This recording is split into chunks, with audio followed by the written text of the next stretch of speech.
Hospitals are bouncing back after a decline in transplants during the pandemic. At the beginning of the outbreak, the CDC says organ transplants decreased. And in Virginia, experts say we've fared better than other states. 10 of your side's Kiana Patterson spoke with transplant specialists as well as a woman who plans to increase education around organ donation. Yes, I'm told organ donation is the link to saving more lives. Some people can live up to 25 additional years. My husband's lungs are named left lung Grace, right lung Mercy.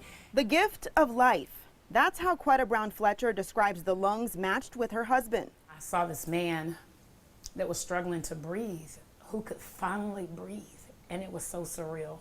In 2018, her husband decided to have a bilateral or double lung transplant at UVA after a decade of smoke inhalation damage from a house fire. He's able to work. He's able to really be involved with our son, so it's amazing. She admits going through the transfer was stressful at times and one lung rejected. It was so tough. She wants people to know the decision to become a donor is more than just a box you check at the DMV. So she created a nonprofit organization and aerobic studio called Breathe Easy. If someone hadn't decided to become an organ donor, I wouldn't have my husband today. But now, with the coronavirus outbreak, the transfer process faces some issues of its own. Hospitals across the country saw a decrease in organ transplants, according to the CDC.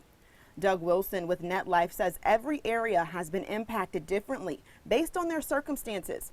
But Virginia has actually exceeded the number of transplants from this time last year. We've facilitated donations from more than 125 organ donors, and those gifts have been able to touch over 300 different people in transplants. Sentara Healthcare opted to delay elective donor surgeries for a short period of time for safety reasons. Margaret Sullivan is the director of transplant services, and she says new federal precautions are in place for deceased donors. If they had COVID, of course, they wouldn't go any further. They would not be able to be donated. And living donors that test positive for COVID have to recover before organs or tissue can be transferred. Right now, 600 people are on the wait list at Sentara, but Wilson hopes to transplant everyone on the list. The gift of donation during this period is one sign of hope. One person can help so many people with the gift of donation. And while 60% of Virginians are signed up to become an organ donor, there's always a need for more. You never know. It could be someone close to you. It could be a neighbor. It could be a friend. It could be you. And the Breathe Easy Foundation celebrates its one-year anniversary this Saturday. I'll post more information about the nonprofit organization and also how you can become an organ donor over on wavy.com. In Portsmouth, Kiana Patterson, 10 on your side.